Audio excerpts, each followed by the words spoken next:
అందరూ బాగున్నారమ్మా. కోతలు కొయ్యలేదేంటి? ఊళ్ళో కూల్ రేట్ల కోసం గొడవ నడుస్తూనే ఉందమ్మా. అడిగినంత ఇవ్వాల్సిందేనని కూలీలు, నచ్చినంత ఇస్తామని రైతులు. ఎవరు రేటు తేగట్లేదమ్మా. ఈ ఇష్యూలో అన్నలు ఇన్వాల్వ్ అయ్యారా? వాళ్ళు వెనక లేకుంటే ఈ కూలి చేసుకునే వాళ్ళకి ఎక్కడి నుంచి వచ్చినాయి అమ్మా ఎన్ని గుండ్లు? ఇచ్చింది పుచ్చుకుంటమే తప్ప ఏనాడన్నా ఇంత కావాలని అడిగారు వీళ్ళు. పోనీలే, ఇన్నాళ్ళకైనా వాళ్ళకేం కావాలో నోరు తెరిచి అడగగలుగుతున్నారు.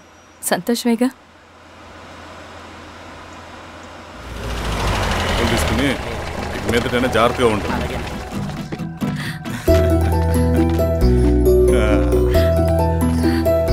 బాగున్నావమ్మా? బాగున్నానన్నయ్య, నువ్వెలా ఉన్నావు? బాగున్నాను. రా లోపలికి వెళ్దాం. రా కూర్చో. సో ప్రయాణం అంతా బాగానే జరిగింది కదా? నీ ఫేవరెట్ నెత్తిపూరి. రా వడ్డిస్తారా? ప్లేట్ తిప్పు. నాకొద్దన్నయ్య, నాకు మంచి కాఫీ తాగాలని ఉంది. అమ్మో, నీకు నచ్చినట్టు కాఫీ చేయాలంటే ఆ దేవుడి దిగి రావాలి తల్లి. ఏంటో అన్నయ్య, మంచి కాఫీ తాగకపోతే ఇక ఆ రోజంతా అదోలా ఉంటుంది నాకు. రేయ్ సామే, అర్థమైంది. శిరీష్ అమ్మకి మంచి కాఫీ కావాలి, అంతేగా. నేను వెళ్ళి పట్టుకొచ్చేస్తా. ఎక్కడికి స్వామి? మన ఊళ్ళో మెగాస్టార్ హోటల్ ఉందమ్మా, అందులో కాఫీ చాలా బాగుంటుంది. నేను వెళ్ళి పట్టుకొచ్చేస్తా. స్వామి, కాఫీ అంటే అక్కడికి వెళ్ళి వేడి వేడిగా తాగాలి. నేను వస్తాను పద. అవునమ్మా, అక్కడ నేను కూడా తాగాను, చాలా బాగుంటుంది. వెళ్ళు. థ్యాంక్ యూ అన్నయ్య. ఆడుతూ పాడుతూ పని చేస్తాం. కాఫీ బాగుంది. ఎవరు చేశారు? మా రవణ పెట్టాడమ్మా. రవి? ఎవరు రమ్మను? రవణ మేడం పిలుస్తున్నారు.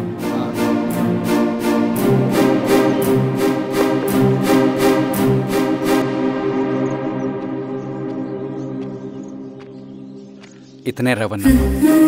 శిరీష, మీరా? రవి, నువ్వేంటి ఇక్కడ? కాఫీ బాగుందా? చాలా. అది కాదు రవి, నువ్వు ఇక్కడ? ఈ హోటల్ మనోల్దే.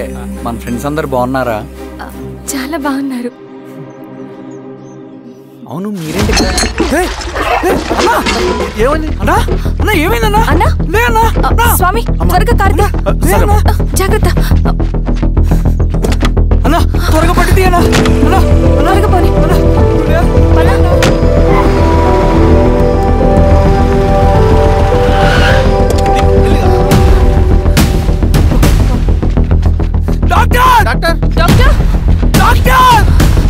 ఏమైంది డాక్టర్? త్వరగా చూడండి డాక్టర్. లోపల తీసుకురండి.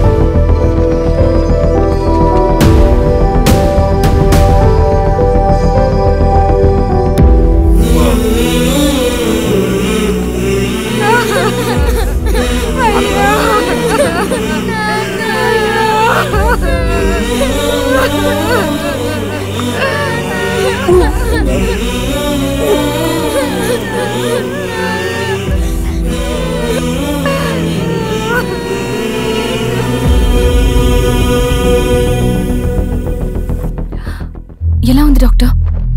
డాక్టర్ చనిపోయాడమ్మా.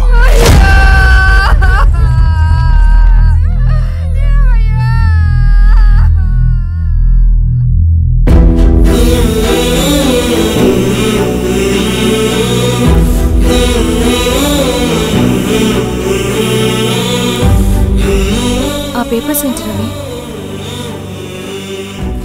అతని భూమికి సంబంధించిన పేపర్స్. ఒక సంవత్సరం నుంచి ఈ పేపర్స్ పట్టుకుని ప్రతిరోజు ఎంఆర్ ఆఫీస్ చుట్టూ తిరిగేవాడు. భూమిని తాకట్టు పెట్టి అప్పు తీసుకున్న పాపానికి టైంకి వడ్డీ కట్టలేదని అప్పిచ్చిన ఆ దొర ఎంఆర్ఓ ఆఫీసులో లంచం ఇచ్చి భూమిని తన పేరు మీద రాయించుకున్నాడు. ఈ ఎంఆర్ఓ ఆఫీసులో ఎవరు నిజాయితీగా పనిచేయట్లేదండి. చెట్టు కట్టి నరకాలు ఒక్కొక్కడిని. నరికేడువేంటి రవి? నువ్వు కాగితం మీద ఒక బొమ్మ గీస్తావు, ఒక చోట సరిగ్గా రాదు. ఏం చేస్తావు? ఎరేజర్తో సరిచేస్తావా, లేకుంటే ఆ పేపర్ని చింపేస్తావా? మరి మనుషుల విషయంలో ఎందుకు రాదు ఆ ఆలోచన? తప్పు చేసిన ప్రతి ఒక్కరిని నరుక్కుంటూ పోతే చివరికి మిగిలేది మనుషులు కాదు, శవాలు.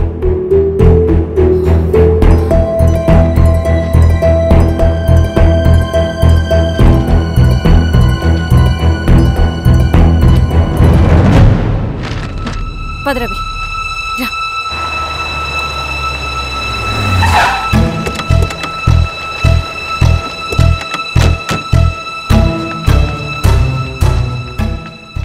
పానుకోటి నర్సయ్య ల్యాండ్ ఎవరు చూస్తున్నారు?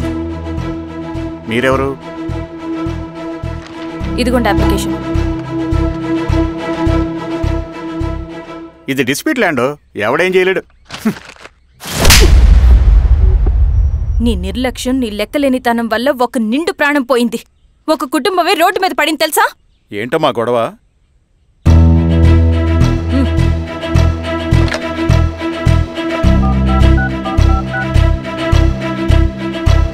Hello sir.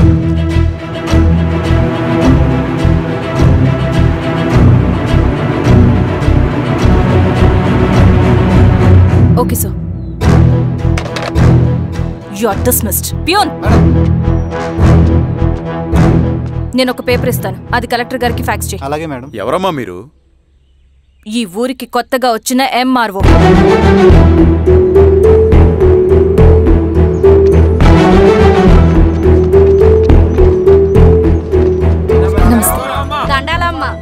మీ పరిస్థితులు నాకు తెలుసు.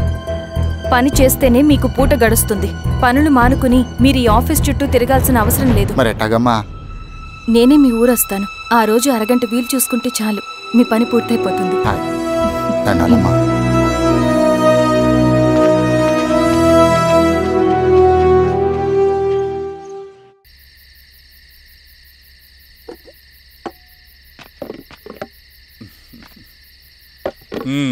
ఎంఆర్ఓ గారు, ఏంటి ఛార్జ్ తీసుకున్న మొదటి రోజే ఆఫీస్లో మీ పవర్ చూపించారట? అన్నయ్య, నువ్వు సస్పెండ్ చేసిన వ్యక్తి నా దగ్గరికి వచ్చాడమ్మా. పాపం కన్నీళ్లు పెట్టుకున్నాడు. అతడి వల్ల నష్టపోయిన ఒక వ్యక్తి నా కళ్ళ ముందు చనిపోయాడన్నయ్య. కన్నీళ్లు ఎన్నిసార్లు తుడుచుకున్నా పోతాయి, కానీ వీళ్ల నిర్లక్ష్యంతో పేదవాళ్ల ప్రాణాలే పోతున్నాయి. అన్నయ్య, మా నూరి సమస్య పేదరికం కాదు, నక్సలిజం. నాలాంటి ప్రభుత్వ ఉద్యోగులు వాళ్ళ డ్యూటీలు సక్రమంగా చేయకపోవడం వల్ల విసిగిపోయిన జనం అడవిలో వాళ్ల హెల్ప్ తీసుకుంటున్నారు. ఒక వ్యవస్థ ఇక్కడ సరిగ్గా పనిచేయనందుకే మరో వ్యవస్థ అక్కడ పుట్టింది. అందుకే నా పన్నం చేయనివ్వండి. స్నానం చేసిరండి, భోజనం చేద్దాం.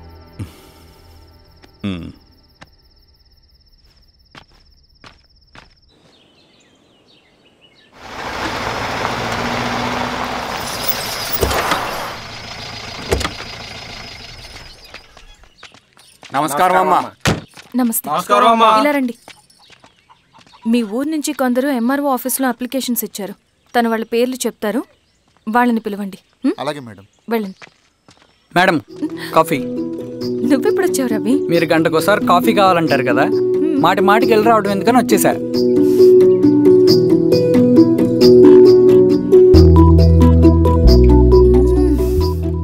రవి, ఈ కాఫీ కోసమైనా నేను పెళ్లి చేసుకోవచ్చు.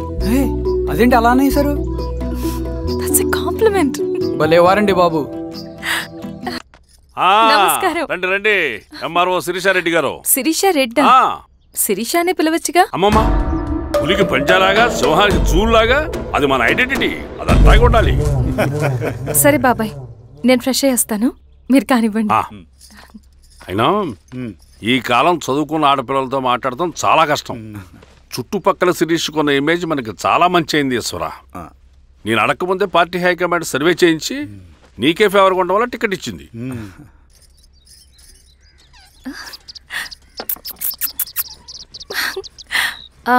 అనేవాళ్ళు ఎక్కడ? బయటికి వెళ్ళారమ్మా. ఓ, బయటికి వెళ్ళారా? రవిని పిలువు. అలాగే మేడం. రవి రా రా, కూర్చో. పర్లేదు మేడం. మేడం ఏంటి, శిరీషానే పిలవచ్చుగా. అది కాదండి, ఎవరైనా చూస్తే. కూర్చోవయ్యా.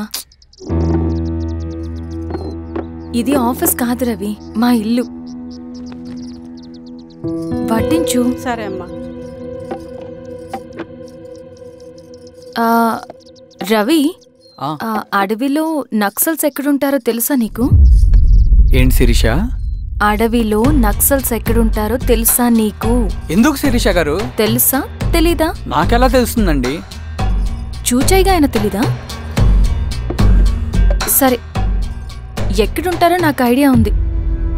సాయంత్రం ఇద్దరం కలిసి వెళ్దాం. అది కాదండి. నువ్వు వస్తున్నావు అంతే. తిను. ఇది ఎక్కడ కూడా రా బాబు. సడన్గా నక్సల్స్ అంటుంది, అడువంటుంది. కొంప తీసి నా మీద అనుమానం వచ్చిందే ఏంటి? రవి, ఇక్కడే ఆపొకసారి. ఎందుకు ఇప్పుడు ఈ టైంలో అడ్వెంచర్లు? ఇప్పుడు జరగరాంది ఏమైనా జరిగితే రేపు మీ అన్నయ్యకి తెలిస్తే బాగోదు. రవి, చుట్టూ చూడు. పైన వెన్నెల, పక్కనే అడవి. అబ్బో, ఎంత బ్యూటిఫుల్ గా ఉందో. అవునా? అవునా ఏంటి? అసలు ఎప్పుడు చూసినా ఎందుకల్లా డల్ గా ఉంటున్నావు? కాలేజీలో ఇలా ఉండేవాడివి కాదు కదా, ఏమైంది? అది ఒక్క నిమిషం. హలో మేడం, పేషెంట్కి అర్జెంటుగా ఏ పాజిటివ్ బ్లడ్ కావాలి మేడం.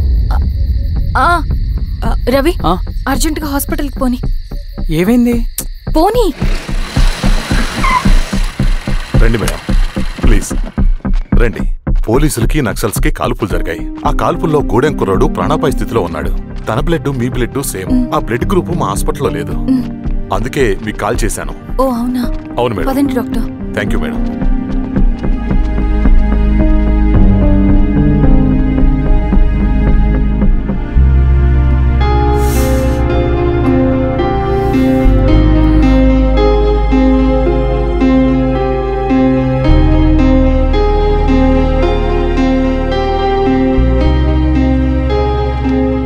Thank you madam. పర్లేదు డాక్టర్. ఇప్పుడు అతనికి ఎలా ఉంది? తను స్పృహలో లేడు మేడం. రవి, నీ దగ్గర మనీ ఉందా? ఉన్నాయి. ఇవ్వు. ఇది అతనికి అందించండి, జాగ్రత్తగా చూసుకోండి. అలాగే మేడం.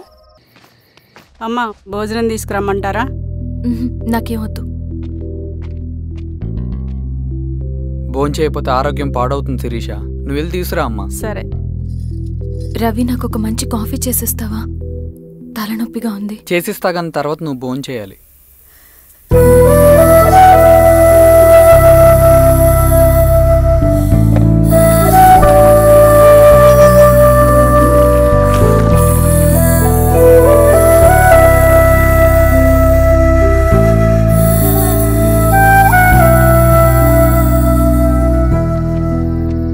మీరేంటిలా?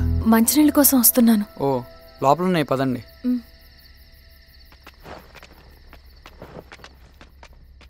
ఇదిగోండి మంచినీళ్ళు.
నమస్తే ఎంఆర్ఓ గారు. మా అడవిలో మర్యాదలు ఇలాగే ఉంటాయి. షాక్ అవ్వాల్సిన అవసరం లేదు. జెడ్పీటీసీ ఎలక్షన్ జరగటం మాకు ఇష్టం లేదు. అవి ఆగాలంటే 2 దారులున్నాయి. ఒకటి మీరు విత్డ్రా చేసుకోవాలి, లేదా మీరు చనిపోవాలి.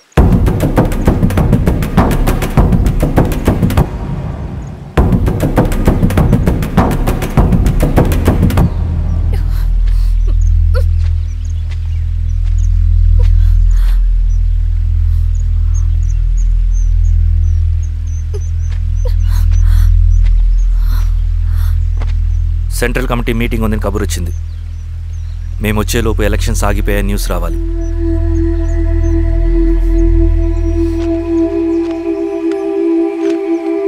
ఇదిగో రవి. లాల్ సలాం కామ్రేడ్.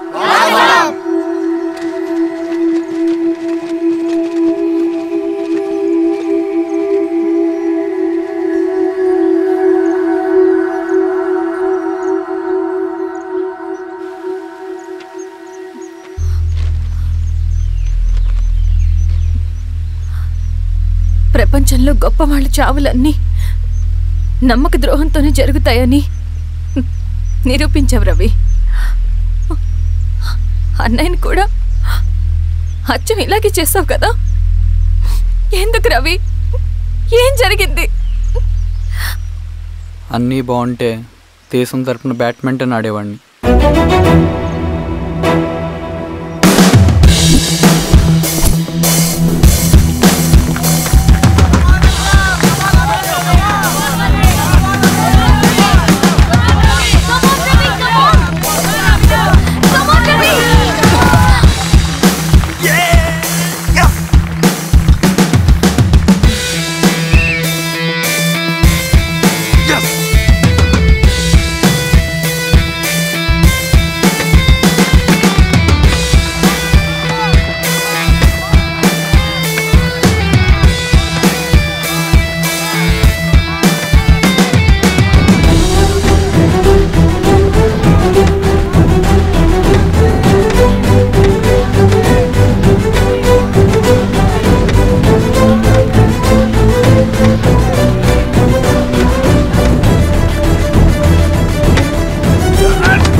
అరే అభి, లేవరా, లే.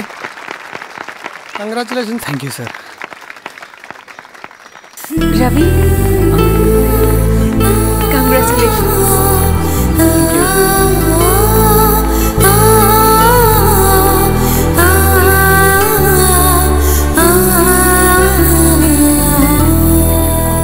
సార్, గంగినేని వెంకటేశ్వరరావు గారి ఎర్రజెండా పుస్తకం ఎక్కడుంది? రవి దగ్గర ఉందమ్మా.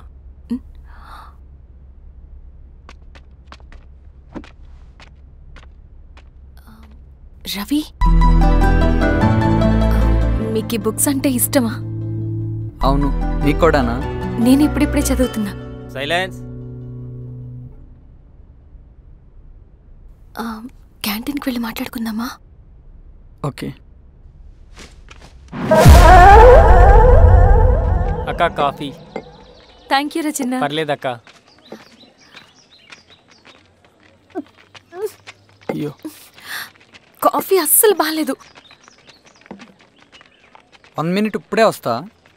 ఎక్కడికి? ఇక్కడికే వచ్చేస్తా. 1 మినిట్ అండి.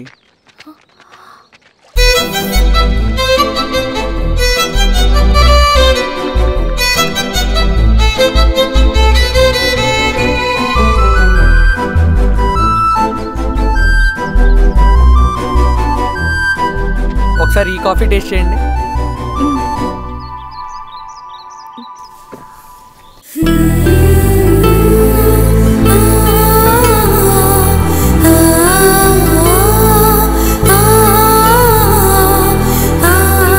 చాలా బాగుంది. థ్యాంక్ యూ అండి.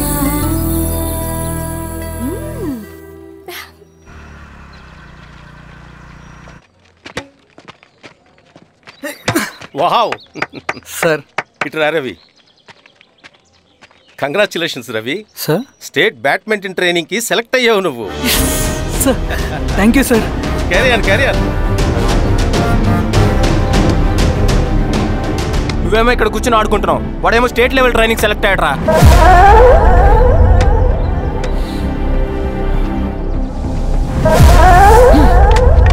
అరే మొత్తానికి నువ్వు అనుకున్నది సాధించావురా. రే ఎప్పుడు మనం ఎంచుకున్న మార్గమే మన జీవితాన్ని మారుస్తుందిరా. Hi Ravi. All the best Ravi. నీకోసమే తీసుకో. Thank you. బాయ్.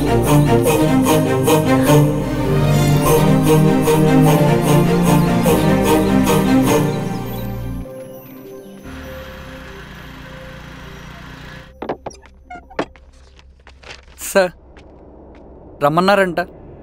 ఎందుకు అలా చేసావు రవి నువ్వు? ఏవేం సార్, నేనేం చేశాను? ఇదేమిటో చూడు. Question paper sir. అవును, రేపు జరగబోయే టర్మ్ ఎగ్జామ్ పేపర్. నువ్వు లీక్ చేసిన పేపర్. సార్ అసలు నువ్వు ఇలా చేస్తావనుకోలేదు. సార్ నేను క్వశ్చన్ పేపర్ లీక్ చేయట్లేండి సార్. నేనంతా చదువుకుంటూ రూమ్ లోనే ఉన్నాను సార్. నన్ను నమ్మండి సార్. ఈ జెర్సీ నీదే కదా? సార్ అది నాదే, కానీ దీనికి నాకేం సంబంధం లేదు సార్. నన్ను నమ్మండి సార్. మల్లయ్య సార్, నిన్న రాత్రి ఏం జరిగింది?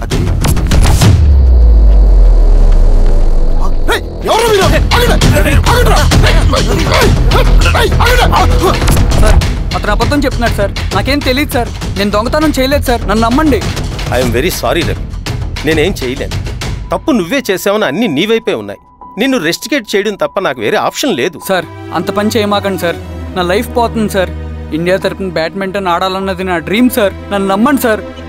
సార్ సార్ సార్ నాకేం తెలియదు సార్. నన్ను నమ్మండి సార్. సార్ నాకేం తెలియదు సార్. నిజంగా నాకేం తెలియదు సార్. సార్ నన్ను నమ్మండి సార్. సార్ నేనేం తప్పు చేయలేదు సార్. నాకేం సంబంధం లేదు సార్. నన్ను వదిలేయండి సార్. సార్ నన్ను వదిలేయండి సార్. కాలేజ్ తరఫున స్టేట్కి వెళ్ళి ఆడదాం అనుకున్నాను. నా కొడుకు తాళం అక్కడే ఉంది కదా.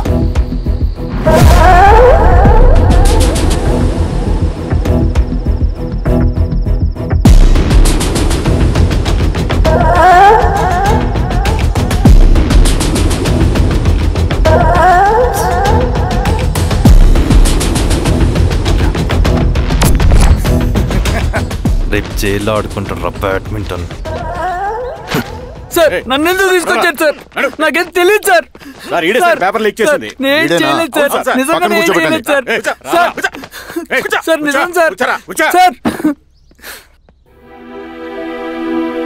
రేయ్, నీ తరపున ఎవరు లేరా? వచ్చి ఫోన్ చేసుకో త్వరగా.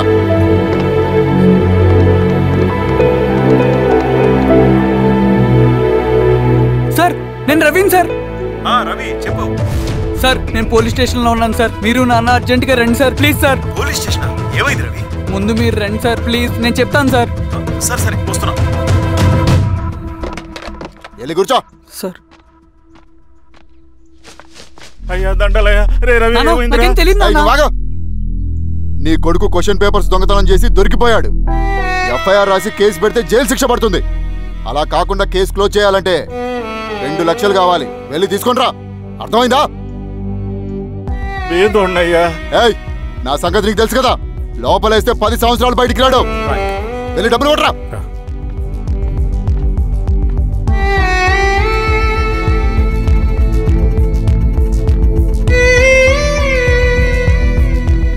దండాలయ్యా. ఇదిగోనయ్యా 2 లక్షలు.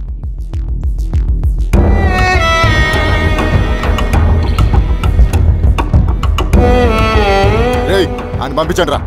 ఎలా నిజంగా దీనికి నాకేం సంబంధం లేదు నాన్న. త్వరగా దున్నండిరా. పిఆర్ఓ బంగారం లాంటి భూమిది. అరే ఏంకన్నా పటేల్ మీ పొలం దున్నేస్తున్నాడు. పటేల్ మా పొలం రవి పద.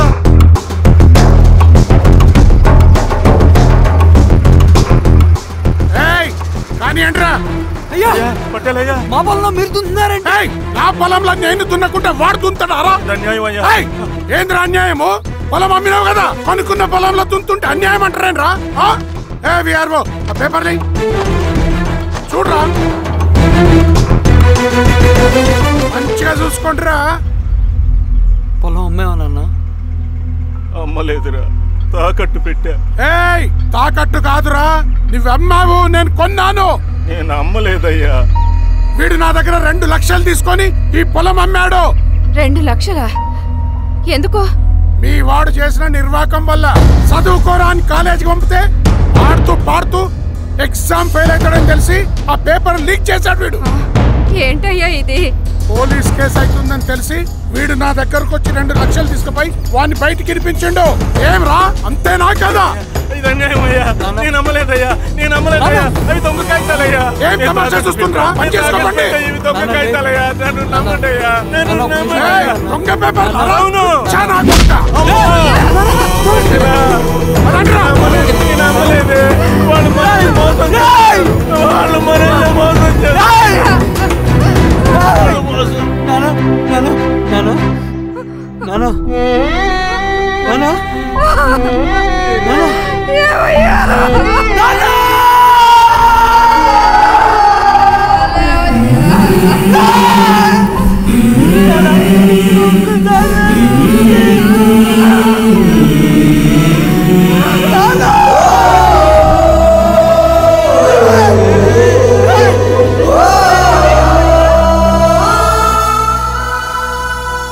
నాన్న చనిపోయిన తర్వాత మా భూమి కోసం వెళ్ళి పై అధికారులను కలిశాను, కానీ వాళ్ళు కూడా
ఈ వార్త అన్ని పేపర్లో రావాలి.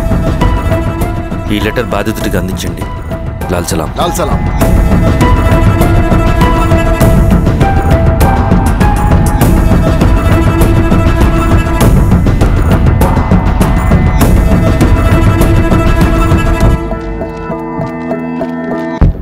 ఈ పీడిత భూస్వాముల నుండి విముక్తి కోసం విప్లవ పోరాటం చేయాలి. పేద ప్రజలను సమసమాజం వైపు నడిపించాలి. దళం నిన్ను ఆహ్వానిస్తుంది. రా, జనం కోసం పోరాటం చేద్దాం. లాల్ సలాం.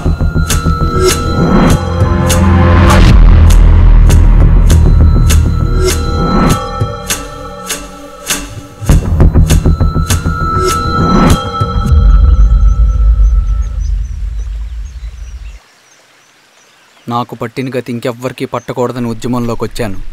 ఇన్ఫార్మర్గా చేరాను. దానికోసం ఎంతమందినైనా చంపుతాం, చేస్తాం. కానీ మేమనుకున్న సమాజం తీసుకొస్తాం. కమ్యూనిస్ట్ రాజ్యాన్ని స్థాపిస్తాం. సమాజమా అంటే? రష్యాలో, చైనాలో, వియత్నంలో మా కమ్యూనిస్టులు విప్లవం ద్వారా సాధించిన ఆదర్శ సమాజం. Lenin, Stalin, Mao, Che Guevara, Fidel క్యాస్ట్రోల్ సృష్టించిన కులాలు, మతాలు, వర్గాలు, వర్ణాలు లేని ఒక సామ్యవాద స్వర్గం. అదే మేము కలలుగనేది. దానికోసమే మేము పోరాడేది. నాకు తెలిసి నాజీ పార్టీలో గోబెల్స్ తర్వాత అంత ప్రొపగాండా మీ కమ్యూనిస్టులు తప్ప ఈ ప్రపంచంలో ఎవ్వరూ చేసుండరు. ఉక్కు మనిషి స్టాలిన్, మానవీయుడు మావో, ఎర్ర జెండా వెలుగు ఇలాంటి కమ్యూనిస్టు పుస్తకాలు చదివితే ప్రపంచవ్యాప్తంగా కమ్యూనిస్టులు సాగించిన మారణ హోమాల గురించి నీకు తెలీదు రవి. స్టాలిన్ మొత్తం ఎంతమందిని చంపాడో తెలుసా? 2 కోట్ల మందిని. మనుషుల్ని చంపడంలో హిట్లర్నే మించిపోయాడు. చాలా మందిని సైబీరియన్ లేబర్ క్యాంపులకు పంపి దారుణంగా హింసించి మరీ చంపేశాడు. 2వ ప్రపంచ యుద్ధంలో బెర్లిన్ని ఆక్రమించిన రష్యన్ సైనికులు 8 ఏళ్ల నుండి 80 ఏళ్ల వయసులో కంటికి కనపడిన ఏ స్త్రీని వదలకుండా సామూహిక మానభంగం చేశారు. అది కూడా మీ కమ్యూనిస్ట్ దేవుడు స్టాలిన్ హయాంలోనే జరిగింది. ఇక మీ మావోయిస్టుల భగవంతుడు China chairman Mao Zedong great leap forwarded cultural రెవల్యూషన్ల పేరుతో 14 నుంచి 20 మిలియన్ల ప్రాణాలని పొట్టను పెట్టుకున్న మహానుభావుడు. ఇది మీ కమ్యూనిస్ట్ దేవుళ్ళు రాసిన రక్త చరిత్ర. ఆ దేశాలలో పేపర్లు ఉండవు, టీవీలు ఉండవు, స్వతంత్రమే ఉండదు. 1962లో చైనా మన దేశం మీదకి దాడి చేసి భూభాగాన్ని ఆక్రమించినప్పుడు ఒక్కరు కూడా నోరు మెదపలేదు.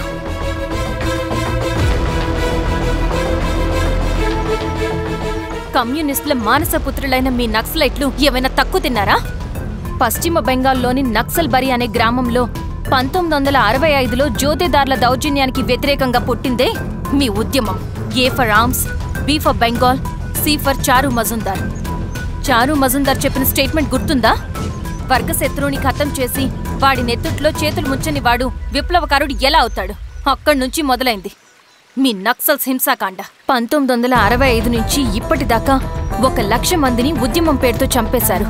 కేఎస్ వ్యాస్, పరదేశీ నాయుడు, ఉమేష్ చంద్ర, శ్రీపాదరావు, దుగ్గిరాల వెంకట్రావు, హైగ్రీవాచారి, బుడ్డా వెంగల్ రెడ్డి, ఇలా చెప్పుకుంటూ పోతే ఎంతో మంది మీ చేతుల్లో చంపబడ్డారు. ఇంతమందిని చంపి ఏం సాధించారు మీరు? కంపెనీలు తెచ్చారా? ఉద్యోగాలు ఇప్పించారా? ఇళ్లు కట్టారా? హాస్పిటల్స్ పెట్టారా? ఏం చేశారు మీరు? You did nothing. కడితే డెవలప్మెంట్, కూల్చితే విధ్వంసం. విధ్వంసం చేశారు కానీ డెవలప్మెంట్ ఏం చేశారు మీరు? అంటే ఇన్నేళ్ల ఉద్యమంలో మేం మంచి చేయలేదా? లేకే, ఖచ్చితంగా చేశారు. తెలంగాణ సాయుధ పోరాటం, శ్రీకాకుళం సాయుధ పోరాటం వాళ్ల చలవే. భూస్వాములు తగ్గి కూలీ రేట్లు పెరిగాయి అంటే అది మీ చలవే.